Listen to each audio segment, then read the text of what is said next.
I'm so excited for this episode. The first situation already has me like writhing.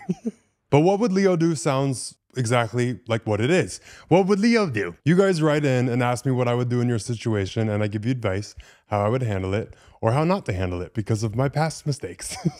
And as always, the link to submit your situation if you want to be on the next episode will be in the description. Everything is anonymous, but when you write in and submit something, the first line, give me a line of what the topic is, because I want to be able to pull more angles of advice, not just relationship stuff. A lot of people were in the comments last week, pissy, it's just about relationships. Well, y'all the ones that control. Everybody's going through shit. I'm just trying to help out. If you want something different, submit something. But my point with that is give me the exact thing, like the topic that you're going to be asking about in the headline, so I can filter through and see like what I want to add and what I don't want to add. This week, okay, get it together. This is serious. We got professional.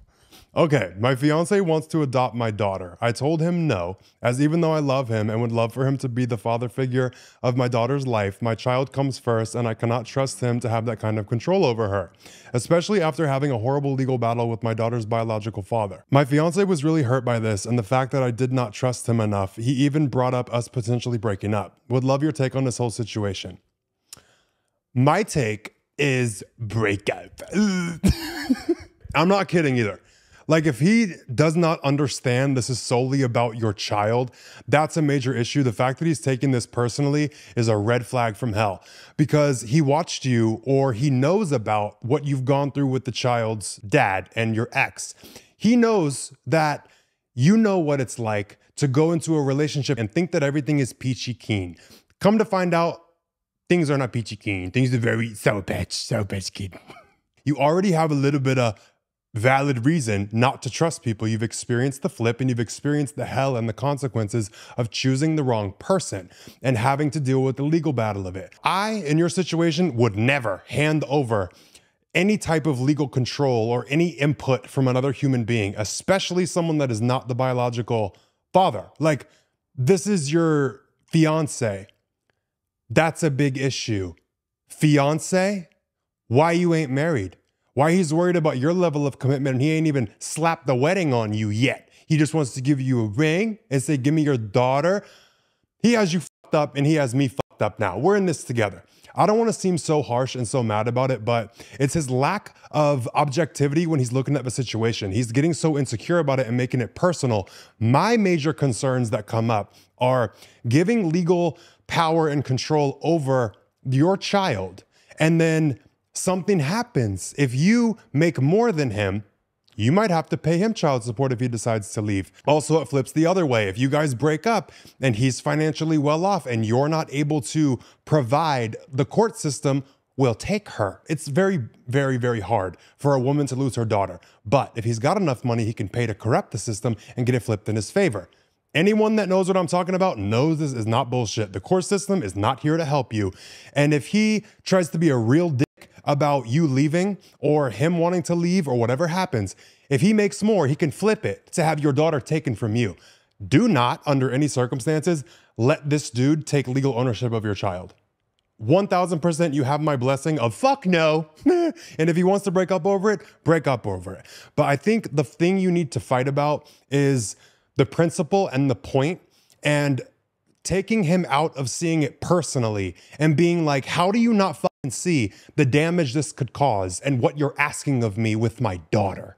Y'all know I have a soft spot for kids, and you do anything to protect your child in my eyes. If you're not willing to do anything for your child, I do not think you should have one. That's a big trait of a parent, and to look out for the best interest of your child comes before anybody's feelings. So if he wants to get so pussy hurt about it, he wants to break up, break up. You don't give him power over your child legally to make him feel better. Fuck his feelings. Nobody's feelings matter when it comes to your child's life and your child's safety. You are allowed to be as harsh and direct and know about this as you want. I'm fully with you. I'm a little riled up over this because I don't want you questioning yourself for 1 second. And it honestly makes me feel bad because he's making you feel like shit and you're over here questioning yourself. No, do not. He's not being sensitive to the situation. His feelings of questioning your commitment to him and wanting to be the legal guardian of your daughter is one conversation. Your inability to trust and hand over that level of power to someone after you just got out of a situation where they abused it, the biological dad, you saw the hell you can go through. So there is no logical person in this world that would look at you and say, yes, you should just freely hand over your child to him. Oh my God, it's the best decision. No logical human being would tell you that. Keep that in the back of your head. Anybody who tells you you're being harsh, you're being mean, you need to learn how to trust people, no, absolutely the fuck not. There are times when you give people the benefit of the doubt and you try to trust people. And there's other times where you don't even take the risk to trust if they're gonna be a piece of shit or not. This is a situation, it's your daughter's life and your daughter's livelihood. Do not even leave it up to trust or taking a chance. You do anything you can that is certain and solid that makes you and her both okay and leaves you in control. There's times to trust and there's times to not. This is one where you do not. You don't give someone a chance to fuck around with your child. Absolutely not. Stick to your guns on this and do not bend. Trust and believe, baby. He's not leaving you. He might want to fuck around and cry a little. He ain't leaving you. All right, let's go to the next one. Y'all got really good with these. Okay, I broke up with my fiance because he refused to get tested to see if our kidneys matched after potentially needing a transplant after being involved in a bad car accident. Thankfully, I ended up not needing one, but later found out my fiance refused to even get tested when asked by the doctor if he would be willing to give me his kidney if worse came to it. Long story short, I lost my shit and left him, but was told by a few of my family members that I was selfish and unreasonable, as he was a generally good person and took care of me. I don't believe that I'm selfish, and I stand by my actions, but would appreciate your perspective on this. Fully with you. No bad decision was made. And anybody who is telling you you were mean and selfish and rude wouldn't give you their kidney. So clean out people in your life who told you that. That's a big indicator of what the fuck? You don't love like I love. I'll chop off my arm if I have to save someone I love. No questions asked. He wouldn't even get tested.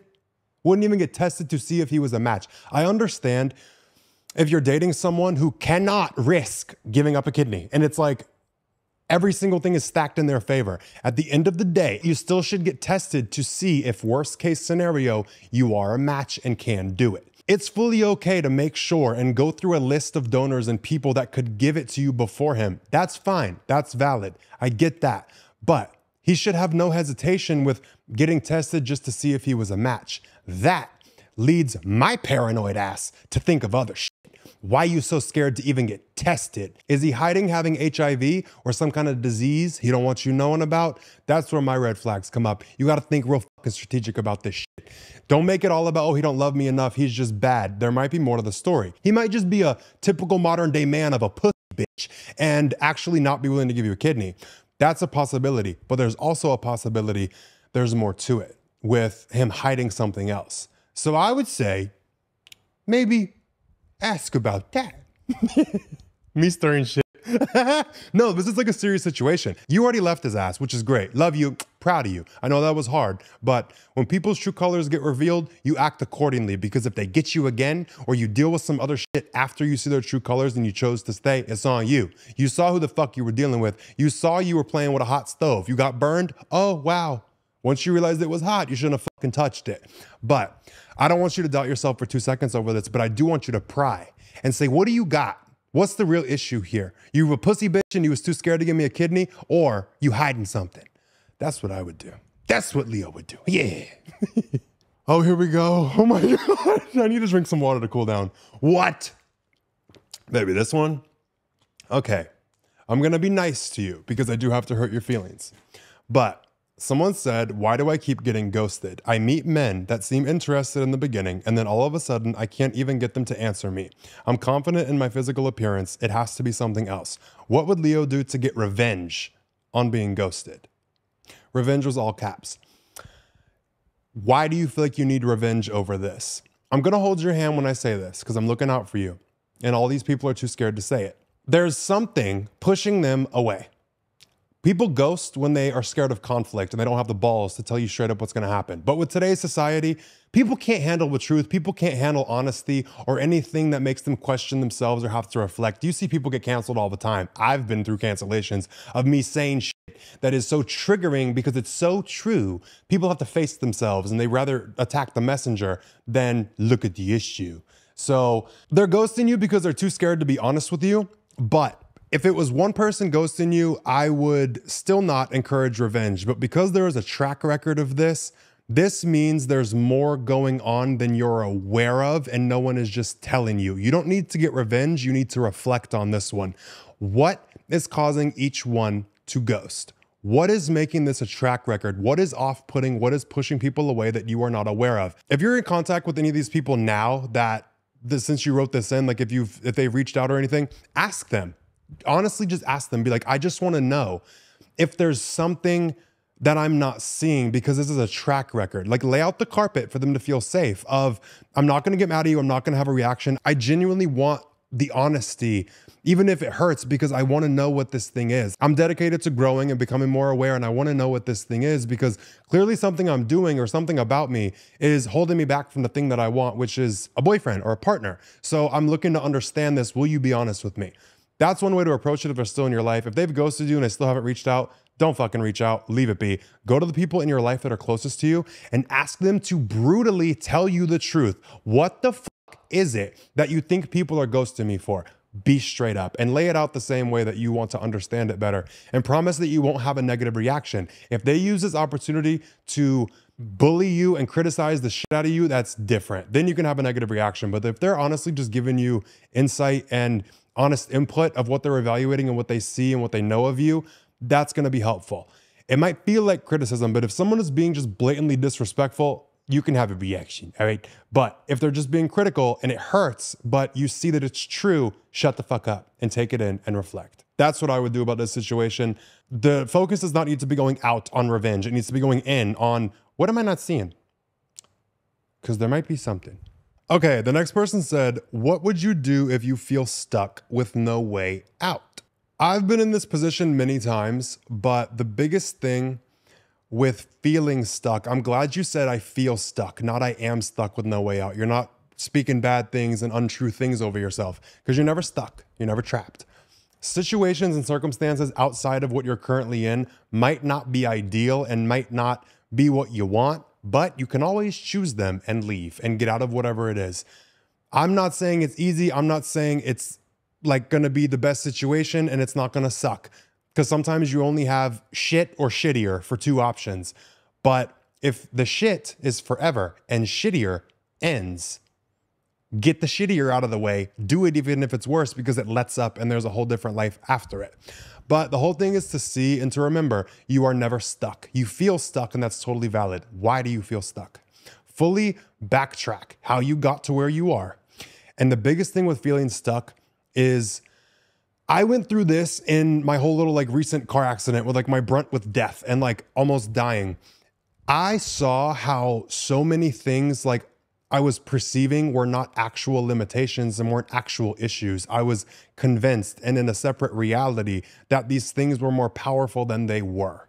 And it's a false reality you live in. So if you think about tomorrow, okay, someone tells you tomorrow is your last day. What are you gonna regret not doing? And what are you gonna see way different? What are you gonna wish you just said fuck it and chose the seemingly bad consequences to get out of what you're in, but you didn't? What would you regret? What would you see different? And looking down on your life, because that's what happens when you flip into this question and this perspective is like, you have an objective view of what's going on and you see this cloud over you is just a false reality that you feel stuck in, but all this shit is fixable, all this shit is changeable, and you can fully get out of it. That's a really good way to do it. That's how I experienced it by life. Enough, all right? Shit. Had to slam me into a fucking tree to make me see I wasn't stuck. But one more question you can ask yourself is, when you're looking at your situation or you're just doing things, what makes me feel less stuck? What thought makes me feel less stuck? And go that route. If you truly feel stuck with no way out, I've been in that situation before, where I truly saw no other option but death was my way out. or the death of the person that was doing things to me. That's the only two outs I saw. If you truly feel like you are so trapped and you see no way out, I want you to fully dedicate a ridiculous amount of time to finding new ways out. I'm talking 5 hours a day. You sit down at a table with a pen and paper and you write down any fucking thing you could think of. Any option, any new route, any possibility that could happen, any person that could help you, any new thing that you can see about this situation. You spend hours a day, an amount of effort, intentional effort and focus onto finding the new way out, that it doesn't make sense for you not to find one. I want you to fully exhaust yourself with finding a way out. Talk to as many people as you can. Go see handfuls of therapists if you can afford it. Go talk to people in the grocery store. Random people, just ask them, hey, do you have time? Like, I need advice. I need a stranger's input on something and you seem wise. Ask old people. They have the best fucking advice. I ask old people when I'm in public, when I feel like intuitively drawn to them all the time. What is advice you would give yourself when you were 20? Or when you were younger, or 26, like whatever age I am is what I ask for. And then I hear other people's perspectives from a longer life and like double my lifespan. And it always gives me a lot of perspective. And I love hearing advice from people. Give yourself a goal of I'm gonna talk to 10 different people a day, and go talk to these people, go ask them about your situation. Pull in as many perspectives as you can. To sit there and throw your hands up and say, there's no way out is lazy. Dedicate to finding a way out or stay stuck. But when you dedicate yourself to finding a way out, you will be amazed at all of the new perspectives and all of the new ways out and other options that you see that you didn't see before. Also, the way your brain is going to expand. When you talk to people about your situation, they're going to open up to you about yours. You're going to hear hardships they've been through that might be harder and how they did it and how they made it and how they're okay. You'll get a lot of encouragement. You'll feel better. You won't feel alone with negative shit happening because you'll be talking to people who have made it through things that are the same level of bad or worse. And it brings you a whole new sense of hope and inspiration and not feeling so alone in it. And it brings you a lot of new perspective. That is the thing. You dedicate a ridiculous amount of time to finding any way out before you make a life-changing decision. And that's all I'm gonna say on that. There's a way. You just gotta put your ass into it. You got to put the intentional effort and focus into it. You will shock the shit out of yourself. Trust me, I have to do this all the time. Quick little pausey poo. We got to talk about the sponsors of today's podcast. Thank you guys for sponsoring the show. Our first sponsor is Quince. And Quince is a really good website as a go-to for basic, high quality essentials. Like anything you need for staples in your closet, they got you. Especially since it's summer, they have a lot of good vacation essentials like European linen shirts and shorts from $30, breathable tees and polos, hard-shelled luggage, and so much more. All Quince items are priced 50 to 80% less than similar brands. By partnering directly with top factories, Quince cuts the cost of the middleman and passes the savings on to the consumers. And Quince only works with factories that use safe, ethical, and responsible manufacturing practices and premium fabrics and finishes. There's a lot of brands that are getting canceled right now for not using good manufacturing practices, but we're not gonna name names. A couple of my favorite things from them are the black long sleeve tees. They're like cashmere feeling. I think they are cashmere. I'm pretty sure. They feel like cashmere. But I have the long sleeve shirts because when it gets cold, I don't have clothes. I only have tank tops. But they also have long sleeve that are turtlenecks. They have a ton of stuff. Those are like my favorite things is the long sleeves and the socks. The socks are 10 out of 10 and they go to my size. But pack your bags with high quality essentials from Quince. Go to quince.com/aware for free shipping on your order and 365-day returns. That's QUINCE.com/aware to get free shipping and 365-day returns. Quince.com/aware. Go get you some essentials, some stocks too. Now our next sponsor is Clean My Mac X. It's an app that helps you clear out storage on your Mac and your laptops. This thing saves my life. I'd be forgetting to delete things after I edit, and I have like terabyte of data just off a few videos. But this is the best Mac cleaner app to clean and optimize your Mac. It deletes megatons of junk and malware, uninstalls unused apps, and makes Mac computers faster, safer, and more organized. I'm very skeptical about things like this, but I've been testing this out for a few months. Saves the day, because I get very, very, very paranoid about things that clean your computer, but this one's trustworthy. But Clean My Mac X is an all-in-one Mac maintenance tool. And there's just one button for those of us who are pressed for time, me. Smart Scan does cleanup, malware removal, and a sped up all-in-one combo. It takes about 2 minutes to polish up an even dead slow Mac. They also have different features inside the app. So you have an uninstaller and an updater for your apps. So you can go through and see all your apps pretty nice and organized, and you can uninstall the ones you don't want, because there's multiple ways to uninstall it to remove more storage. So you think just deleting it off the desktop uninstalls it? No, you need to go through and like actually do it, from my experience. And there's also the updater. So you can go through and update the apps that you want to update that you didn't know that needed to be updated. See? And then the malware removal tool scans your MacBook for viruses, adware, browser hijackers, and other Mac OS specific threats. It works proactively and will alert you if you download something suspicious, which is good, because some of y'all be freaky. I know what y'all download. Oh my God, this is cute. They refer to it as the personal doctor of your Mac.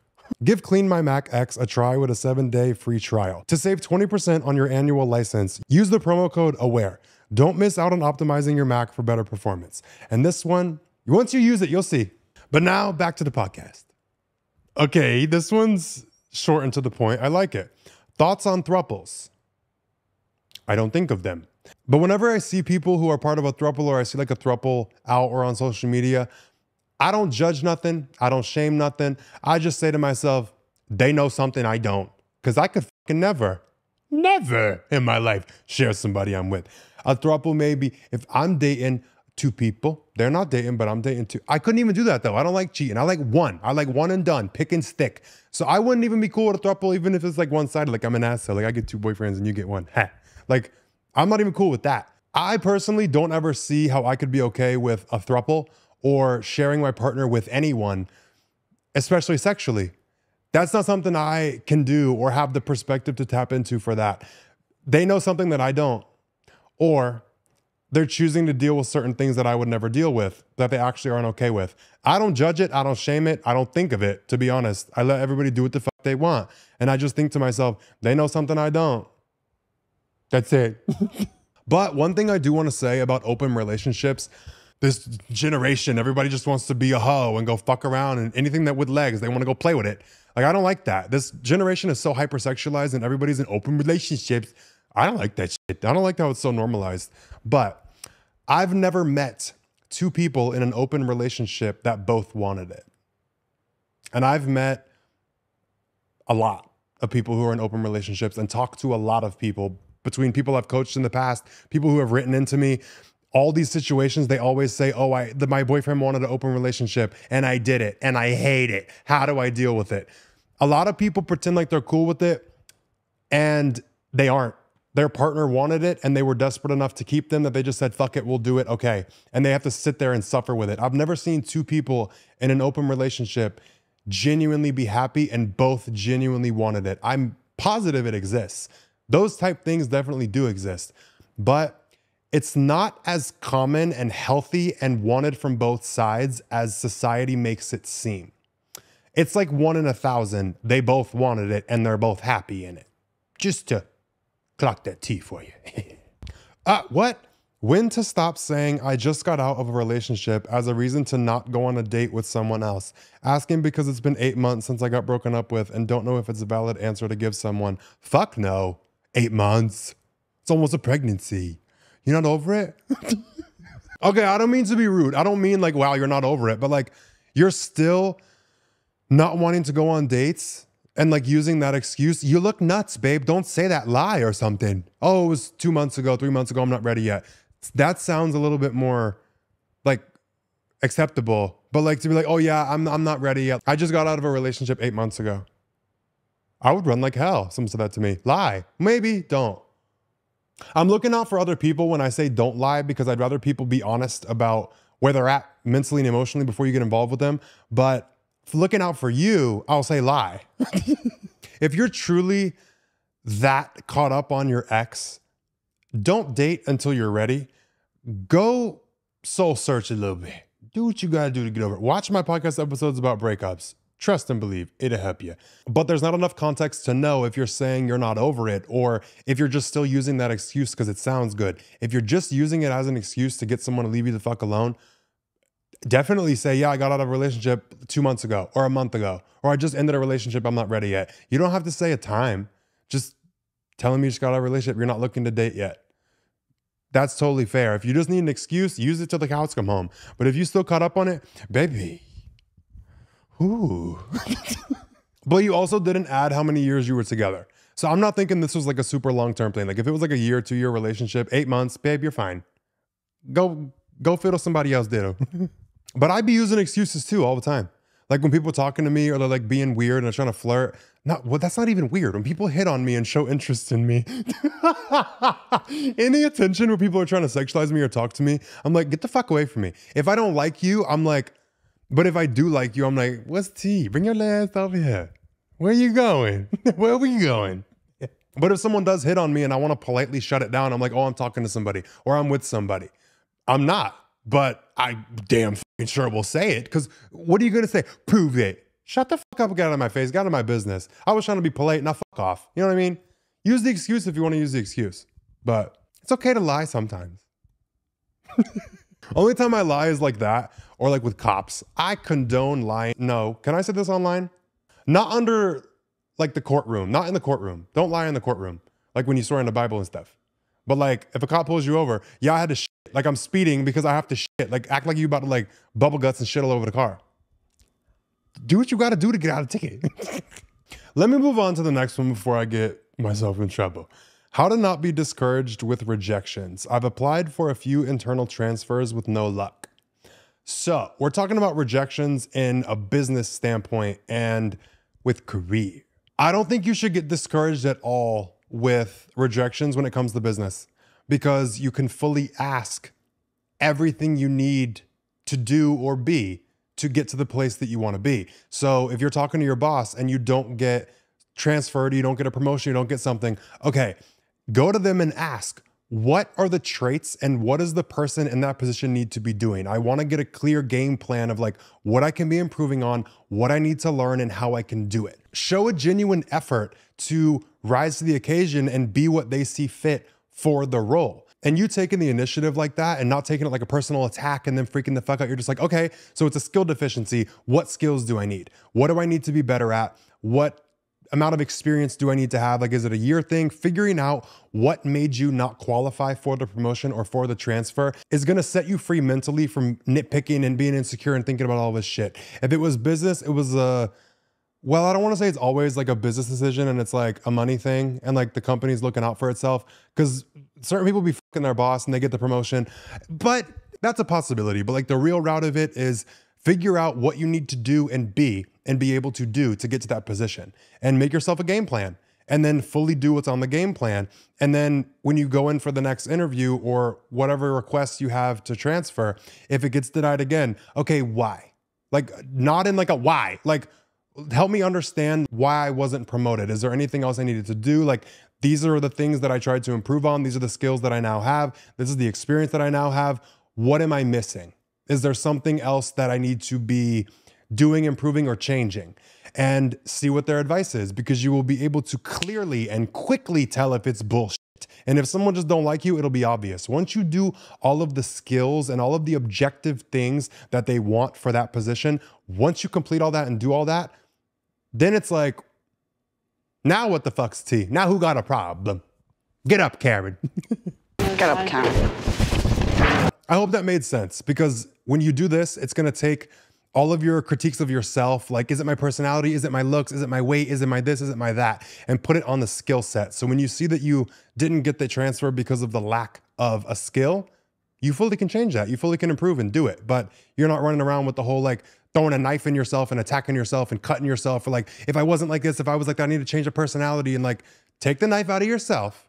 This is not a situation where you need to attack yourself for it. Find out what the skill is you need and get yourself to that position. And don't take no for a goddamn answer. That's a way of not taking no for an answer, is making sure you can do it, asking the questions, seeing where you can improve to get to where you want to go. When you put your goals in your hand and you don't just hear a rejection and just sit back and do nothing, that's passive, that's puss. So if you want to get to that position, do everything in your power to do it. Who do I need to meet with? What skills do I need to have? The list goes on, but just get your ass in there and get yourself to where you want to be. Get the information you need, do it, and then get the transfer. You'll get it after you handle it like that. Oh my God. T, what would you do if your partner got into a physical fight with your best friend? Who won? Because if your boyfriend lost, you got to leave him. No, I'm not kidding. This is actually a serious thing. So if your best friend and your partner got into a fight, you didn't tell me what it was about, but if they physically fought, that's a line you don't cross with people your best friends are dating. I would not fight or put my hands on my best friend's boyfriends unless it was a situation where it was absolutely 100% warranted. I have enough respect for my friends not to cross that line because of a situation it's gonna put you in. I'm not gonna do anything and jeopardize you as my friend and overstep myself and beat the shit out of your boyfriend. Have I done it in the past? Maybe, but I've learned my lesson. It's very disrespectful to your friend. If it's a life or death situation or you're putting your hands on my friend, I'm collecting your ass. No questions about it, no qualms about it. Give a fuck. But if it was a situation where it was like a tiffy little like argument, like a little tizzy they got in, they just got like in a little ego war and they fought about it, that is pathetic. And it shows a blatant disregard for you. So I think a big thing you need to question is what was the fight about? And is it valid enough for them to do that? Because they put you in a horrible position and in a horrible situation, and they show a blatant disrespect to you from both sides. It depends what the situation was. I wish you told me. I can't defend it properly or tell him he's dead ass wrong. You know what I mean? Just know it's a more serious thing than just the, oh, my friends got in a fight. They put you in a bad position and they weren't looking after you and looking out for you and not crossing bounds. Like, if your ego is worth more to you than your relationship with someone you love, that's an issue, that's a problem. That's an unsafe person to care about, and that's not someone that's gonna be loyal, because someone who's truly loyal to you is not gonna fight your partner as your best friend unless it was 1000% warranted or it was to protect you. It's not gonna be a little argument with words that like turns into that. And are they cool? Like, are they able to like bro it out and like dab up and be like, okay, it was a fight, whatever, we're over it? That's all right, but don't fucking do it again is the thing. But if they're being like little bitches about it and they're like, I'm not talking to you ever again, and like they're being like little prisses about it, that's different. That's annoying, okay? Be a little more harsh if they're acting like that. But if they can just bro it out, I'd say don't fucking do that to me again. Don't put me in that position again, and do not ever fight in front of me again. A big thing with me is with girls around, I don't like to fight around girls. It takes 2 seconds for things to go a little awry and the wrong person to get hit. So I'm very protective over women, and I do not do that type shit around them unless it's like life or death or like a serious thing. Do what you want with the situation. You didn't give me enough context to give you an accurate what would Leo do, but if my boyfriend lost, I would leave him. As a girl, you gotta leave. Your boyfriend got bitched up by your best friend. You know what I mean?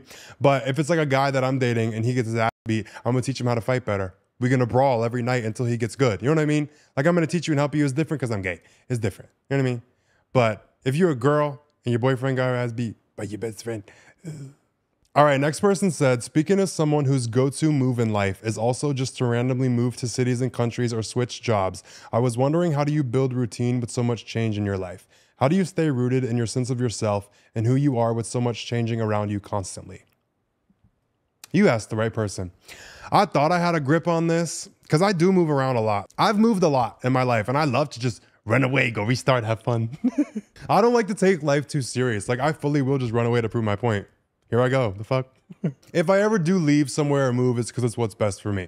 I'm just making a little joke with that because you think I'm uprooting my whole life just to get in a little ego fight? Depends what it's about. But when it comes to consistency and routine, there's a couple of things that I do that bring me a sense of familiarity. A big thing is I spray a certain cologne on my bed before I go to sleep, and that brings me a sense of like familiarity. So like when I go to sleep, it doesn't matter what bed I'm in, I still have something familiar because I was just on tour. And that was a new hotel room every single night, and new city, new this, new that, new people. Every single thing was different for so much of everything. But my life's always kind of like that. But on tour, it was definitely heightened with location and area. But grounding into what you can do consistently, if you eat a certain way, try to eat the same way. If you dress a certain way, that's one big thing with me is I literally wear a uniform and I'll change certain things here and there. I'll put a different shoe, I'll put a different bag, but I like the consistency of the way that I show up and present. And every time I look in the mirror, I recognize Everything, it's like, because my outside is constantly changing and I'm flipping so much shit constantly, it's like I'm stable, I'm grounded with myself, but also the little things that I do, the habits that I have, going to the gym, you could find a gym anywhere. The things that you do every single day or the things that you want to put in a routine, make a routine that no matter where you are, you can still do it. But the mindset that I was in when I was on tour, and my mindset kind of all the time in my life, is everything's always changing. Every day when you wake up, it's a whole new day. That's a really good perspective to operate from. But when you wake up, every city was a new city for me. Every time I woke up, it was a new bed. It was a new car, a new plane, a new something I was going in, doing, seeing new people constantly nonstop. You don't know what your day is gonna be like and you cannot predict it. It gets you in a good relationship with the unknown when you kind of live with a lot of uncertainty as you wake up every single day in a state of unknown. You have a couple of things you can do to orient yourself back to comfort and familiarity with yourself and the things that you do. But going into it with the openness of your mindset of this is going to be totally different, expecting it to be new and going into it for the newness that's coming. Not looking like, oh, this is wrong, this is bad. It's not like this. It's not meant to be like anything before. It's fully new. Every single thing is new when you wake up every day. And when you change your life a lot, every single change you make can bring something new. So you get comfortable with things changing. But the mindset part is such a big key of it, and not resisting things that are different and new because they're not like what you liked before. It's this is how this is now. I'm experiencing what it's like here or there or doing this thing or trying this. Go into it with the sense of like optimism and expectation for things to be new and feel new. That's my biggest advice for the mindset piece is like, don't go into it comparing, analyzing, wishing it was different. Go into it for experiencing it for what it is and going through that and see what pops out. You have way more fun when you're not sitting around looking at how things should be different or how it's not good or how whatever. It'll be like a fun experience when you wake up and you're like, today's a fucking adventure. Let's see what happens. And you just do your thing. But that's why I'm very grounded and very strong in my morals and my values and my character, is because new situations come up all the time. And I make sure I act in line with myself every single time. So there's a level of predictability with my actions and the character and the decisions that I make. It's always predictable. No matter what comes up, I know I'm gonna handle it in this way. So my sense of familiarity comes from that with every decision that I make. I know that I'm making it how I always make it, with my values and my morals in line. And I'm not scared of things happening because I know how I'll handle it. Does that make sense? Hope that helps. Because this whole moving around shit, it is a lot. It's fun though. When you get the mindset right for it, oh, it's a blast. So much fun. If you've made it this far in the episode, comment a purple heart, because I want to see everybody in the comments who listens this far, because I love you. Because that was my last situation. But I do want to talk about next week's episode. Let's make it like a theme, no? Because a lot of people have been asking about sobriety, because I'm 136 days with no alcohol as of right now. Wait, 133. My bad. I had to check my little tracker. But a lot of people are asking about a lot of things to do with sobriety and staying sober from things. So for this week, if you're watching this episode and you're gonna write in a submission, write in for next week's episode, anything you wanna know about discipline, self-control, sobriety, anything around that, or like tactics, tricks, how to navigate conversations, navigate going out sober. I'll give you all my insight and everything that I've learned from my experience of it. And I'll tell you my tricks and my tips. But I really, really like not drinking, and I don't see a use for it. Like I was gonna drink yesterday. I was like contemplating, I was like, should I drink? And then a lot of people ask, how do I deal with staying sober and like, how do you manage it? So I'll go through like how I decided to drink or not to drink. I decided not to, and I'm glad I did. But I'll run you through like how I make decisions. But if there's anything you wanna know about discipline, self-control, sobriety, anything around that ballpark, submit it in the description. I'll put the link in there for you. Next week, what would Leo do? Sobriety edition, self-control edition, discipline edition. Boo! I know that scares everybody. But if you enjoyed this video, make sure to leave it a thumbs up. If you're listening to the audio version on Apple Podcasts and Spotify, 5 stars rating. You know the drill, babe. Thank you. I'll also link all of my social media in the description. You can follow me, keep up with me. DM me on Instagram. I be checking those. I don't check them every single day, but I check them periodically. So if you want to send me something, I love when you guys send me funny ass memes that remind you of me, but not the Shrek one. A lot of y'all send me the one with Shrek with the glasses and the... No! Don't sneak diss me. They are funny. Don't send me no Mr. Clean either. I'll block you. But that is all I've got for this week's episode. Everybody, be safe, take care of yourself, and I'll talk to you guys next Sunday.